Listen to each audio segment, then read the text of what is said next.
President Trump is directing his administration to create a sovereign wealth fund. These government-run investment funds take stakes in different kinds of financial assets. Trump says the fund will reduce tax burdens on families and small businesses, establish economic security for future generations, and promote U.S. economic leadership around the world. So other countries have sovereign wealth funds, and they're much smaller countries, and they're not the United States. We have tremendous potential in this country, tremendous. You're seeing that's what's happened just in a short period of time. And as an example, TikTok, we're going to be doing something perhaps with TikTok, and perhaps not. If we make the right deal, we'll do it, otherwise we won't. But I have the right to do that, and we might put that in the sovereign wealth fund, whatever we make, or if we do a partnership with very wealthy people. And I think it's about time that this country had a sovereign wealth fund. And pinakamakapangyarihang bansa sa buong mundo nakakuha ng idea kay Pangulong Bongbong Marcos. Totoo ba na si Donald Trump ay ginaya si Pangulong Bongbong Marcos? Halika, ating pag-usapan ang lihim na kasunduan sa likod ng US Sovereign Wealth Fund. Bago natin ipagpatuloy kaibigan, siya nga pala ang Great Controversy na isa sa mga pinaka-kontrobersyal na libro dahil tumutukoy ito sa mga propesiya sa libro ng Daniel at Revelation na nagaganap na sa panahon natin ngayon. Bago ang pagdating ng ating Panginoong Diyos ay pinamimigay na namin ng libre sa pamamagitan ng PDF. At ito ay nasa limited lamang na panahon, kaya i-click mo sa description sa baba upang ma-avail mo kaibigan ang napaka-importanteng libro ito na magbubukas sa iyo sa mas maliwanag mong hinaharap. Purihin ang ating Panginoong Diyos at tayo magpatuloy. Paano kung sabihin ko sa iyo na si Donald Trump, oo, ang Pangulo ng Estados Unidos, ay tila kumuha ng inspirasyon kay Pangulong Ferdinand Marcos Jr. Imposible, nakakagulat, pero may ebidensya. Noong Pebrero 3, 2025, nilagdaan ni Trump ang isang executive order na nagtatag ng kauna-unahang Sovereign Wealth Fund ng Estados Unidos.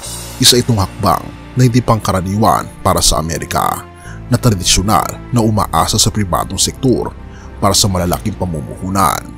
Pero bakit ngayon at bakit parang pamilyar ang galaw? Teka, bago natin sagutin yan, balik tayo sa nakaraan. Noong Hulyo 2023, si Pangulong Bongbong Marcos ang unang naglunsad ng Maharlika Investment Fund, ang kauna-unahang sovereign wealth fund ng Pilipinas. Ang layunin, palakasin ang ekonomiya, pondohan ang malalaking proyekto at tiyakin ang matatag na kinabukasan ng bansa. Kaya lang, marami ang nagdududa rito. Saan manggagaling ang pera? Ano ang garantiya na hindi mauuwi sa maling pamamahala? Pero sa kabila ng lahat ng batikos, tuloy ang Maharlika Fund. At ngayon 2 taon natapos ipatupad sa Pilipinas, si Trump may sarili na ring Sovereign Wealth Fund. Coincidence ba?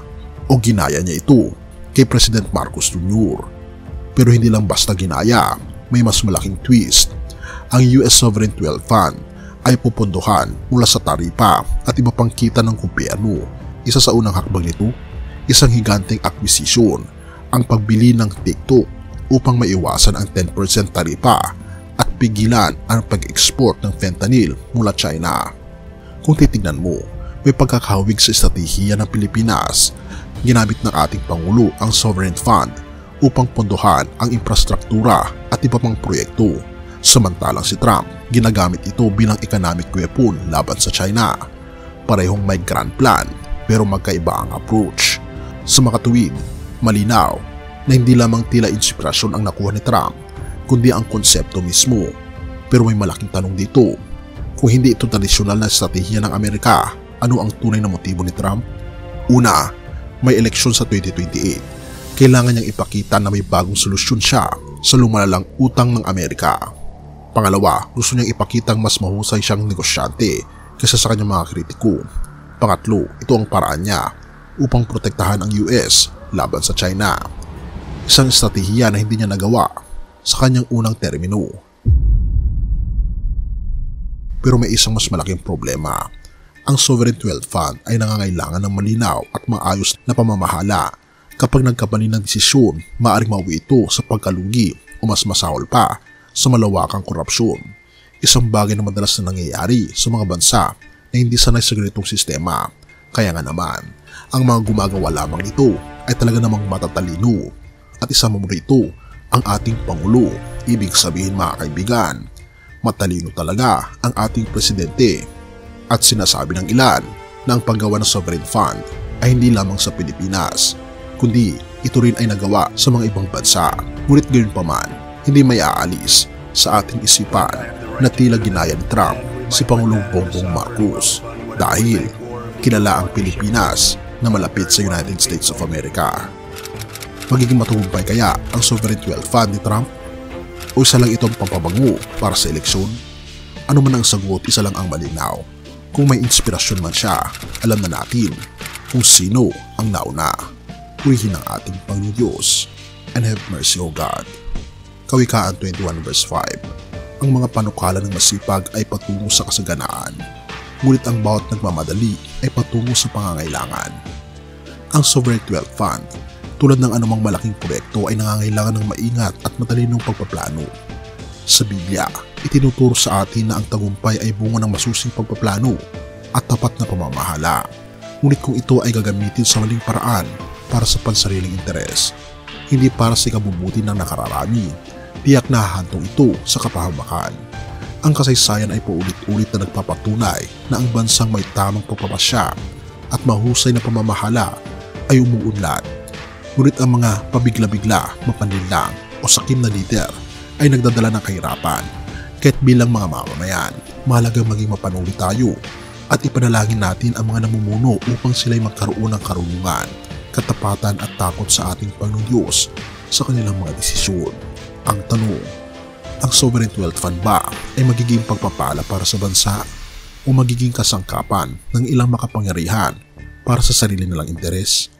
Tayo ay may pananagutan, kaibigan, na ipanalangin ito at maging mapagbantay. Purihin ang ating Panginoon Diyos at tayo manalangin. Panginoon naming Diyos na makapangyarihan sa lahat, Hari ng langit at lupa, sa iyo po nagmumula ang lahat ng karunungan, lakas at kaalaman. Ikaw ang nagpapalago ng mga bansa at nagbibigay ng tunay na kayamanan sa aming mga puso. O aming Panginoon Diyos, nadalangin po namin, nabigyan niyo po kami ng karunungan at katapatan. Gayon din, ang mga namumuno sa aming bayan, pati na rin sa ibang bansa, upang ang kanilang mga desisyon ay hindi maging daan ng kasakiman, kundi maging kasangkapan ng pagpapala para sa kanilang mga nasasakupan. Alisin niyo po, o aming Panginoon Diyos, ang mga masasamang hangarin, ang kasakiman at ang anumang baluktot na plano na maaaring magdala ng kapahamakan sa bayan. Ituro niyo po sa kanila ang tunay na kahulugan ng paglilingkod, na ito ay hindi para sa kanilang sarili, kundi para sa ikabubuti ng lahat. O aming Panginoon Diyos, ipinapanalangin din po namin ang bawat nanonood at nakikinig namin sa ito. Buksan niyo po ang kanilang puso't isipan upang maunawaan nila ang kahalagaan ng pagiging mapanuri at matalino sa mga isyong panlipunan.